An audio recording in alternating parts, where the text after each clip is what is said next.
Before we dive into this video, it is important that I clarify the purpose of it. As the title suggests, this is not an attempt to reiterate any dogmatic framework. This is not selling a religion, nor a religious worldview, but only liberating the subtextual meaning from the confines of any religious belief or framework of the sort. Hermeneutics empowers one to explore and appropriate meaning otherwise limited to a dogmatic or religious spectrum. It allows one to gain insight about their own inner workings from the depths of wisdom that was passed down throughout eons and across several cultures. In a way, it forges the path for our intellectual or cognitive capacities from evading the traps of dysfunctional patterns that stem from within. The intellect is corruptible, as we will explore further down the line of a series of videos. As was written on the porchway or entrance leading to the Temple of Apollo, know thyself, for by remaining oblivious to your own inner workings before attempting to harness and gather power in the form of knowledge that derives from external sources, one would indeed remain in a state of perpetual disconnect, foremost from oneself. This is where psychoanalysis also comes into play, and meaning derived from such biblical texts used in this particular series of videos only for the purposes of relaying that deeper understanding which the collective unconscious has channeled throughout millennia does indeed contain psychoanalytical connotations. This meaning would be rendered entirely inaccessible to one's perception if approached from a dogmatic or religious mindset, or in a reactionary view that discards such meaning automatically due to its association and misuse by religious institutions. Carl Jung has provided us a modern understanding of deciphering manifestations of the collective unconscious merely by applying a psychoanalytical or alchemical reading of such wisdom in his various works. The most notable for these purposes arguably being presented to us in Alchemy and Psychology.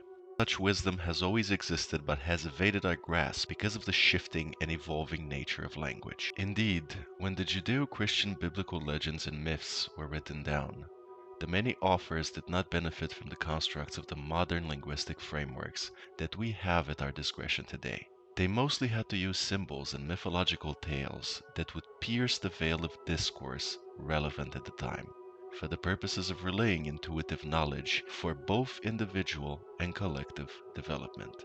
Such wisdom naturally predates the foundation of Judaic myths themselves and cannot be attributed to one definitive initiating source, as they are recurring throughout several cultures, whether it be Akkadian, Nubian, ancient Egyptian, or so many of their ancient European counterparts. The common factor that can be witnessed when engaging with the meaning embedded onto myths and legends is that it all stems from the same collective unconscious, from which indeed any conscious manifestation is born, whether it be at the level of the individual or collective, in the form of tribes, nations, religions, cultures, civilizations, or even supranational entities. This is what the alchemical model truly is. It is nothing more than psychoanalysis before the advent of the modern framework, of the modern field of psychology. This serves as the primordial tool used to build the foundation leading to that most coveted power, which is derived from the knowledge of oneself.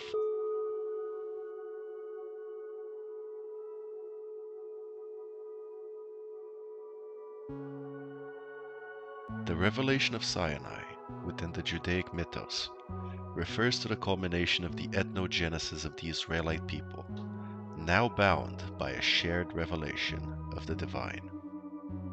A term which I will attempt to also liberate from religious associations and restore to its more primordial attribute pertaining to the workings of nature. When the revelation of Sinai had happened, the entirety of the remaining Israelites were rendered into a collective unity, where the bond was solidified by that shared alignment in accessing the intuitive knowledge found not within external searches, but deep within. It was, according to the mythology, that the promise of becoming the chosen nation was rendered manifest, culminating with the revelation at Sinai. Whilst an alchemical reading could be made against the very ethnogenesis of Israel, according to this Judaic mythology, this is a topic best suited for a separate video essay, as it mandates a thorough explanation of the alchemical model through a modern psychoanalytical understanding. Indeed, the metaphorical process of turning lead into gold could be summed up eloquently through Jung's model of the psyche, leading to the process of individuation. In the context of Sinai, revelation or individuation would not have been possible in a state of fragmented self.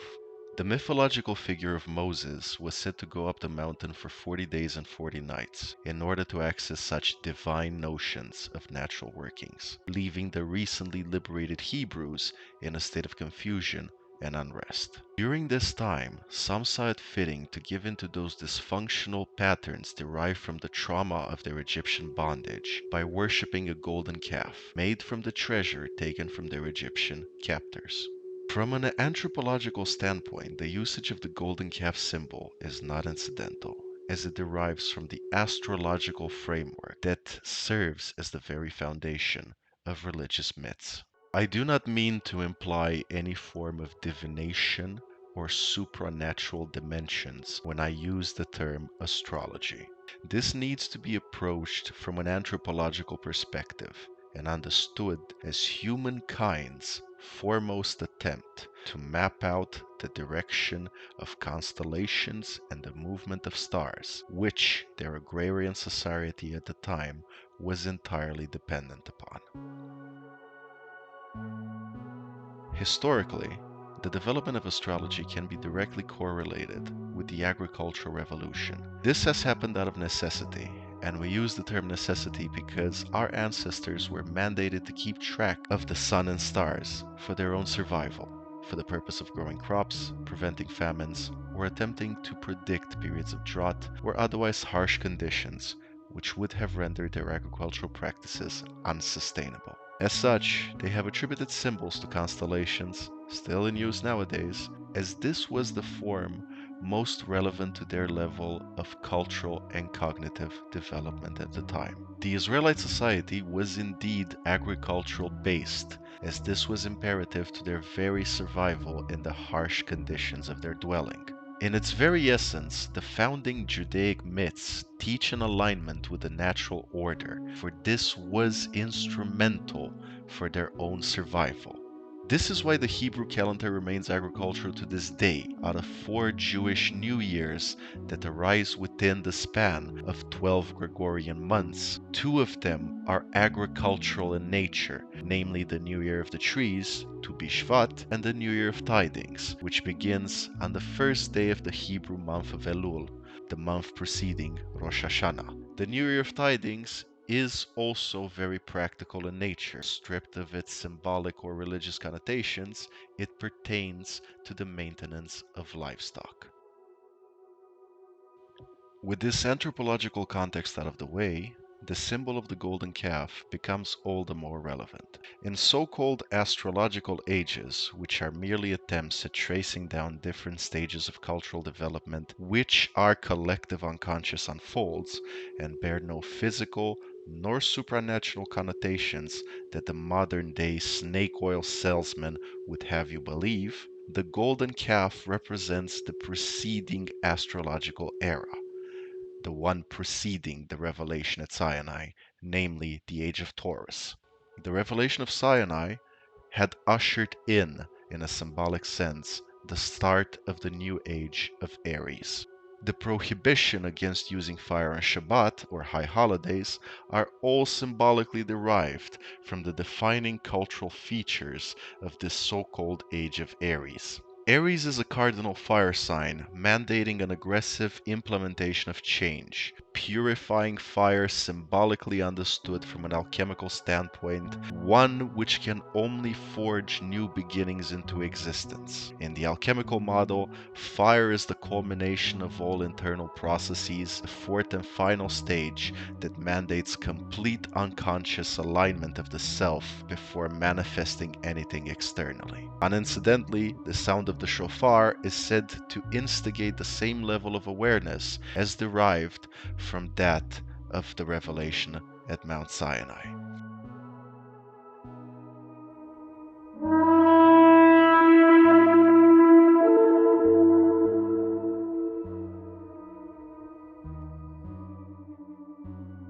The preceding age, on the other hand, that of Taurus, is associated with material gain. This is culturally understood as being an earth sign, physical and material in nature. This is why material treasures were used to construct the golden calf, latching on to an era that had just ended. This denotes, in a modern psychoanalytical understanding, an unnatural opposition to change. Some among the Hebrews were not yet ready for change, for the revelation that mandated a complete collective alignment. But if we are to analyze the myth within the context of individual development, it can be understood as highlighting those parts of the self that need to be removed, those that oppose evolution, that oppose change, that oppose the flow, that oppose the new direction of nature, those which render individuation unattainable and also prevent higher states of awareness from unfolding within you.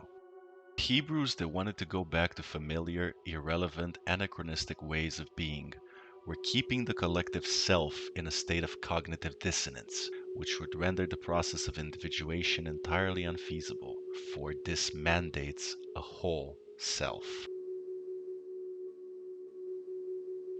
This is also the reason why, when returning with the original set of tablets and seeing the sins of the people, Moses broke down the original set, shattering them, just like the self was no longer whole, living in a state of division, split into pieces, not yet fully ready nor receptive to the natural insight that the introspection on top of Sinai had mandated. Moses, himself a Levite, had ordered his own tribe to obliterate those who had engaged in the sin.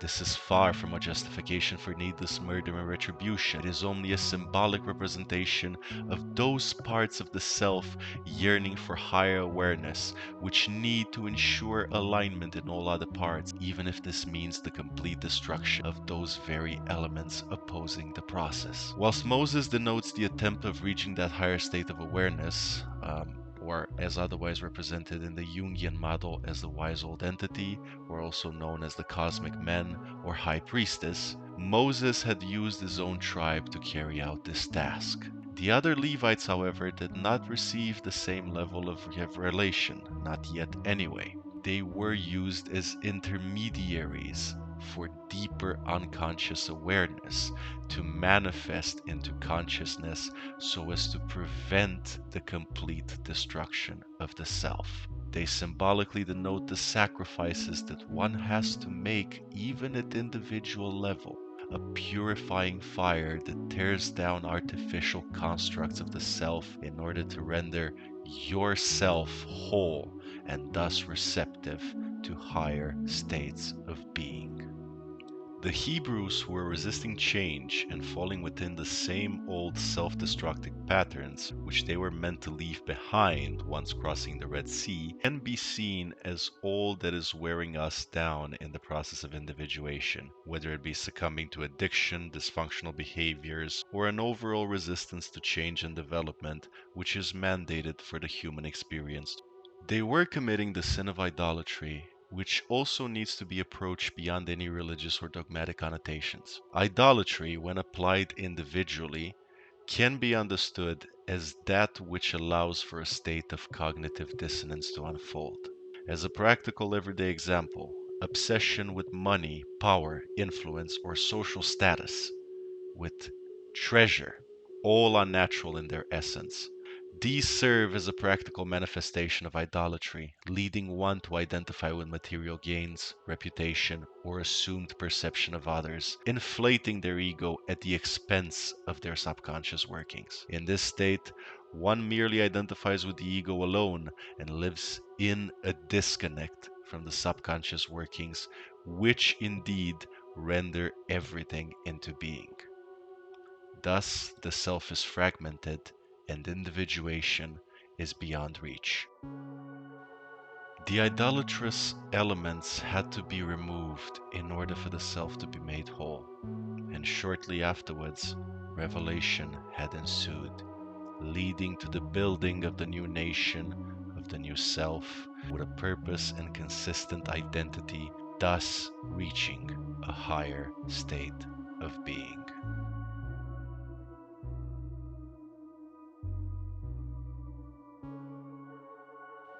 In the next video, we shall explore everyday manifestations of so-called idolatry, stripped bare of any religious associations, purely investigated within the framework of psychoanalysis. Additionally, the only so-called unforgivable sin will also be explored. Out of all 10 commandments, there is but one that brings about an unforgiving or immutable stream of consequences, not from a supernatural or theological standpoint, but purely when one opposes the natural course. This opposition takes its most radical form when hindering our own internal process or our own nature, for we are indeed conscious manifestations of nature.